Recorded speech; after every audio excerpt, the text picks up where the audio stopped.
have come here from Jerusalem, and so allow me to bring to you the blessing of Jerusalem. Yivarechacha Adonai mitzion urei b'tuv Yerushalayim kol yemei chayecha. May God bless you from Zion, and may you see the blessings of Jerusalem all the days of your life.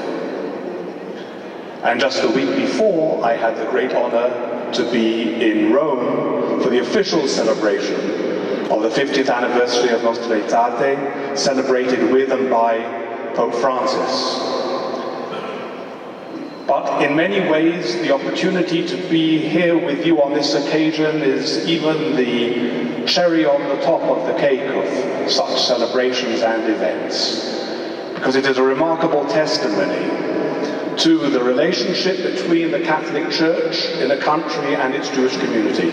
And Mexico, I think, stands as an inspiration in our world of the effective internalization of the change that Nostra Aetate ushered in. So allow me also to join and pay tribute to Cardinal Rivera, who 10 years ago, at initiative of the Latino American Institute, of this wonderful organization that brought Latino bishops together to Poland and Israel, to which the Cardinal has referred. I had the opportunity again to lead the singing. My voice was in a little bit better shape than it is at the moment, with His Eminence, who also sang the Shabbat songs together.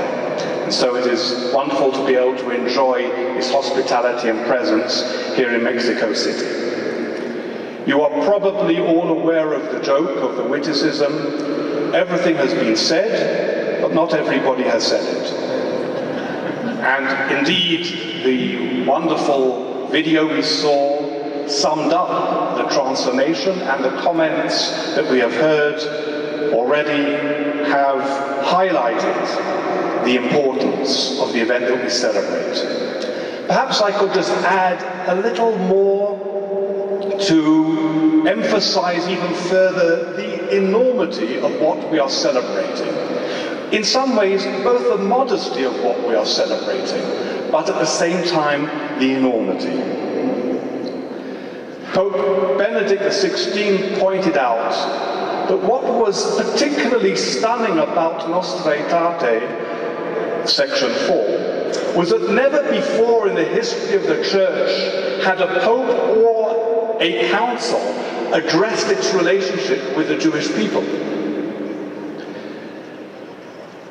Indeed, Nostra Aetate is the only conciliar document coming out from the Second Vatican Council that makes no reference to any pre-conciliar document, but goes right back to a New Testament quote, to a specific quote from Paul, emphasizing the continuity of the covenant, the eternal nature of the covenant between God and the Jewish people.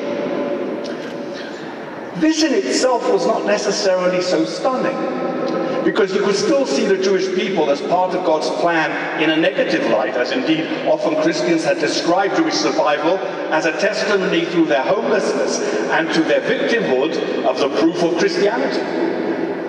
And indeed, even the rejection of the corporate guilt that Nostra Aetate brought was not in itself innovative. Already the Council of Trent 400 years ago had said it was wrong to portray the Jews as collectively guilty in that sense. And Nostra Aetate wasn't the first time there'd been a statement against anti-Semitism either. All these things were very important. But what was stunning about Nostra Aetate was the Copernican revolution in how the Jewish people was to be seen and presented. Nostra Aetate said that it is wrong to present the Jews as rejected or condemned or replaced, substituted by the Church.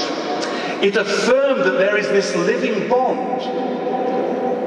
And as a result, it gave the idea of the continuity of the covenant a positive fabric.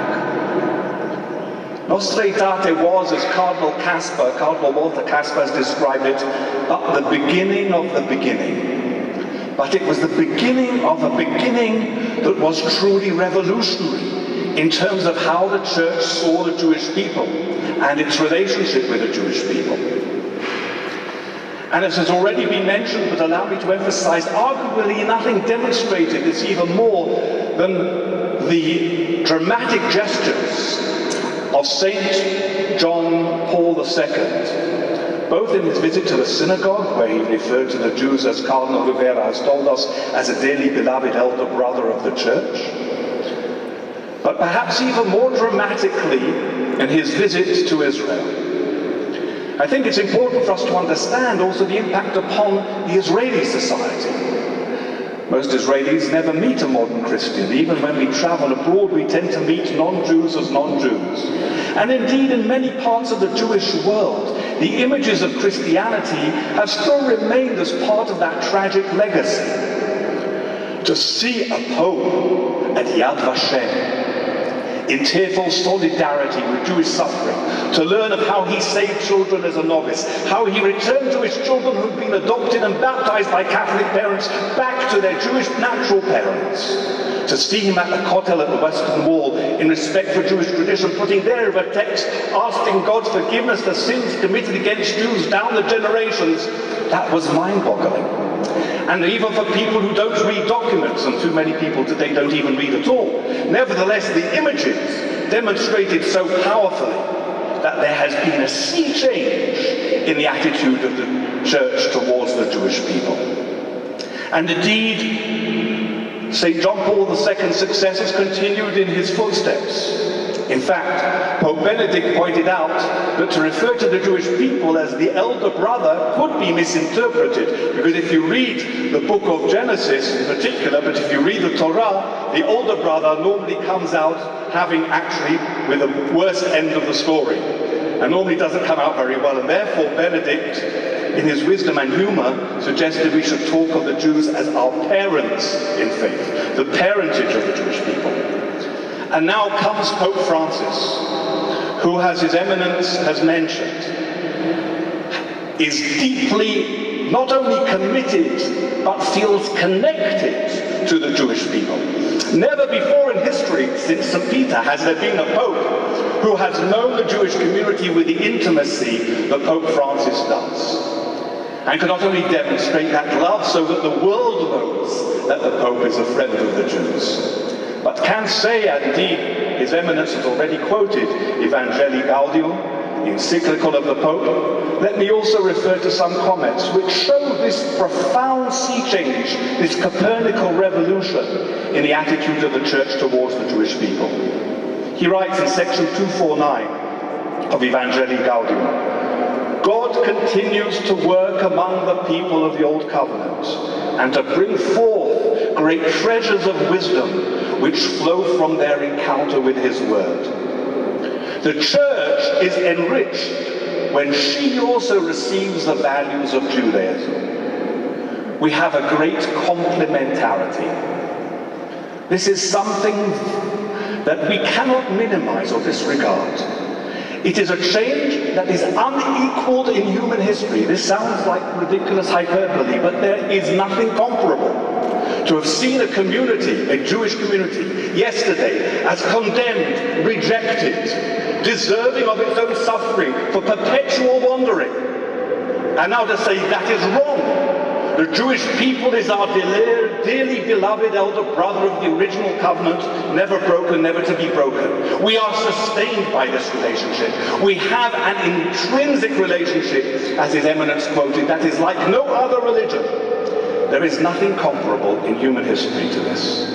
And that is what we are celebrating this evening in this wonderful cathedral. We are celebrating a true cheshbon nefesh, a reckoning of the soul, a true expression of the concept of teshuvah, which is not just repentance, it is a returning. For the Church has returned to respect its origins, both in terms of its spiritual sources and its relationship to the Jewish people.